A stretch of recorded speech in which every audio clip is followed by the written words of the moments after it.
So in mid 2023 there was a bunch of Yeezys that came out, and I was also interested in getting another 350v2, and this was basically the black colorway, and it's a nice one to rock pretty much like as your sort of daily runner really, and it's a cool trainer to have in the arsenal, and especially if you're like a fan of the 350v2s.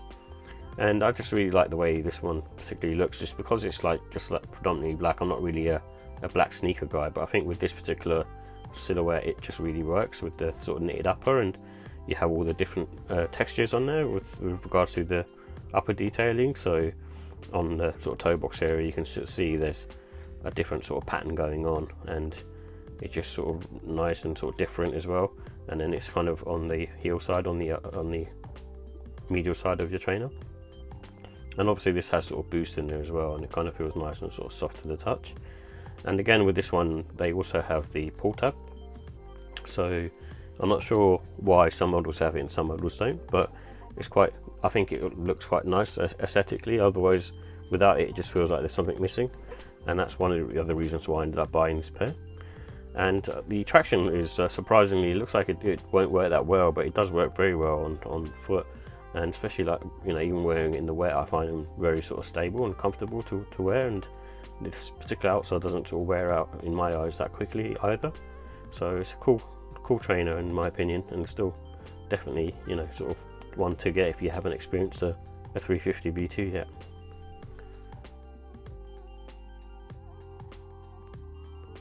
So here are the details for the Yeezy 350v2 Onyx. It comes in a Onyx colorway, which is a black colorway. And these have a boost material in the midsole, and the outsole is basically made up of EVA.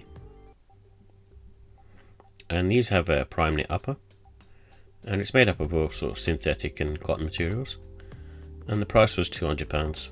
So with the comfort and sizing, I think Yeezys, especially the V2s, are on the sort of soft to medium side, and the boost does feel sort of soft on foot and gives you that little bit of a bounce back and impact protection. And basically the upper, it fits like a sock, so you have a little bit of support around the toe box area and also on the heel. So, but other than that, it just feels very sort of nice on foot. And these also have really good sort of nice sort of neutral support around the arch. And with these, like especially like ones with the 350v2 with the sort of sock-like material, there's no wear in time with these. And true to size would work, however I tend to just go up half size. And these also have good traction. The traction looks like it's not going to work that well, but when you put them on feet it works really well.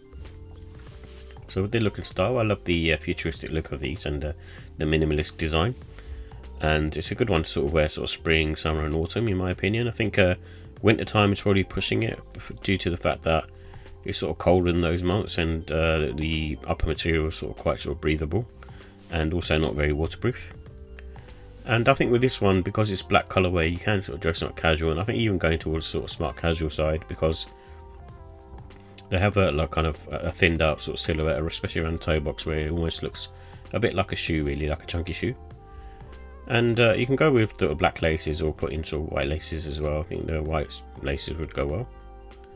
So with the final thoughts, I like the Primeknit on this. It's really nice, and just really, again, another one of those sort of Yeezys with sort of nice sort of comfortable material, and the fact that it fits like a stock as well is really nice. And the boost on there is just, you know, it works well in my opinion, and it still to this day does feel nice on foot. In terms of cons, I think the cost, £200 is probably a lot of money for something that is basically, you know, quite sort of old tech now. And the boost, in my opinion, does sort of bottom out after a while, and I think you kind of have to give the pairs a bit of rest for it to sort of experience that bouncy feeling again. If you're wearing them sort of every day, that sort of bouncy feeling tends to sort of go away. So with the ratings, I give this a 5 out of 5. I just think it's one of those sneakers that came out of nowhere, and it's quite sort of revolutionary as well. And this black colorway, I think, lends itself particularly well to this particular sort of silhouette. And the comfort, I give it a 5, even though the boost sort of bottoms out after a while. The fact that the upper feels really nice and, like I said, feels like a thick sock, and then you got the boost underneath, that kind of cushiony soft impact. It's just really nice on foot. And with the quality, I give that a 4. I think for the price that you're paying, the quality is nice, but I don't think it's like it's not going to be, like I said, like leather quality, and it's sort of still made up of sort of synthetic materials. And the pricing, I feel it's on the high side. I think sort of 350s, they're kind of mostly made up of sort of synthetic materials, and I just feel like they're probably too high priced. I think around £160 is good, but I still give the score a 5 out of 5 for this, because of the fact that it's just an all over black colorway. It's easy to wear and it looks nice on foot, because the silhouette, because of it being darker, makes it kind of look smaller as well.